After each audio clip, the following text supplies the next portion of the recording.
that speed, but we have got some extremely fast planes coming in later, including Typhoon, which can go twice the speed of sound at full tilt. You fly past now, led in by Merlins from Benson in Oxfordshire. Merlins are fantastic aircraft. All weather, day and night, multi-role helicopters. They can carry 24 combat troops, and they've got a special vibration dampening system, which means it's excellent for casualties as well. You can see there the Chinook in the middle, the workhorse of the British helicopter fleet.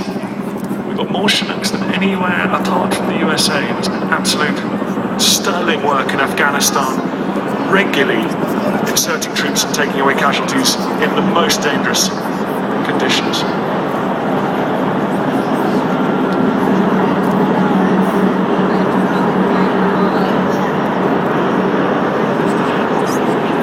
It's worth remembering that the Merlins will actually be on duty over the Olympics with snipers in the back. So these are serving not just at foreign fields, but right over our heads here in the United Kingdom.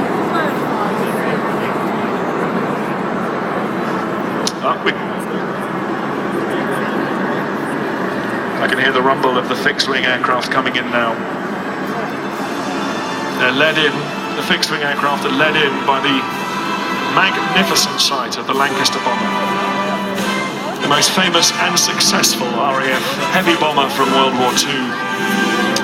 It's escorted by 4 Spitfires. There they fly, probably the best piston engine fighters ever built. Certainly one of the most beautiful aircraft ever built, and to anyone who flies them, an experience they never forget.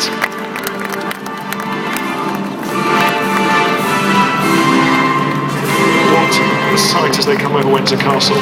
There's the Lancaster. The Bomber Command made 350,000 sorties during World War II, dropped 1 million tons of bombs. There they are. They're flying, Simon, with the Battle of Britain Memorial flight, aren't they? They are indeed, yes. Based up in Lincolnshire. That's right, Royal Air Force Coningsby is the home to the Battle of Britain Memorial flight. Spitfires sometimes steal the show, but good to see the rank there, winning the crowd's favour. Absolutely. What have we got coming next? Looks to me like the Tucanos coming next. That's right, Tucanos from Royal Air Force Linton-on-Ouse. This is the Royal Air Force's basic flying training. All those aircraft today are piloted by qualified flying instructors. It's spelling out 60 in the sky. That's a bit of a surprise. It is. This is a formation that they've been practicing in honour of Her Majesty's Diamond Jubilee. She looks thrilled.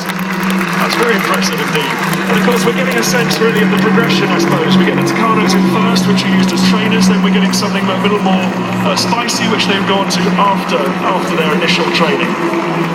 Yes, that's correct. There are a couple of elements between these and the Hawk trainers, which will be following later on. C-130s, huge transport aircraft. These are unmistakable in outline. And these, of course, incredibly busy at the moment, are they? Absolutely. They're moving troops all over the world and freight all over the world. We very rarely see a C-130 back in the UK, to be honest. They're so busy. And when people talk about deploying abroad to Libya, Afghanistan, it's the C-130s, the forgotten heroes, the crew who fly them, carrying all that material, all those people, all those supplies, all the way around the world. And this is true, and obviously absolutely vital to the support of the troops on the ground on operations worldwide by dropping freight to them and supplies to them when they need them.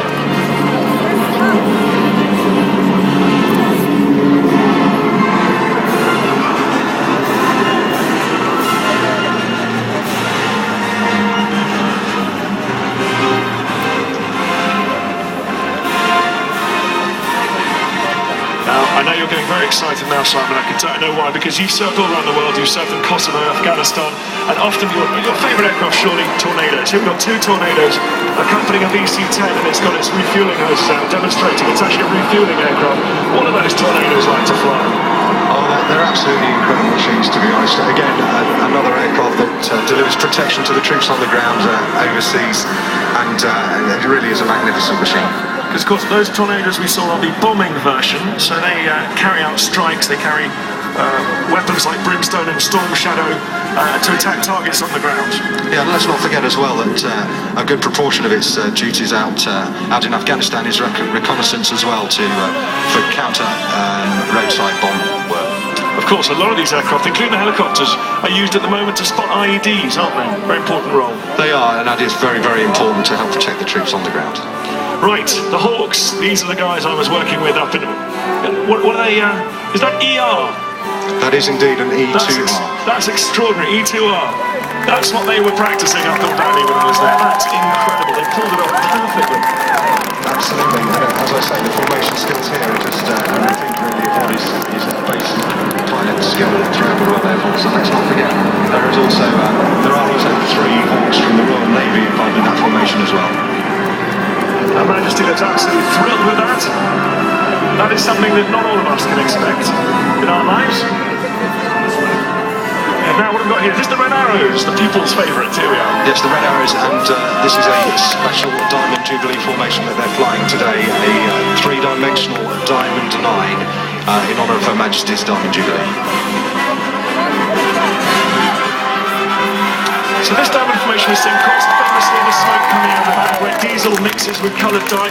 That's not just for pretty decoration, here it is now. It's actually very important in terms of their formation, isn't it? That's true, yes. All the pilots are obviously very, very highly trained and very good at the formation flying, and the smoke is one of their references.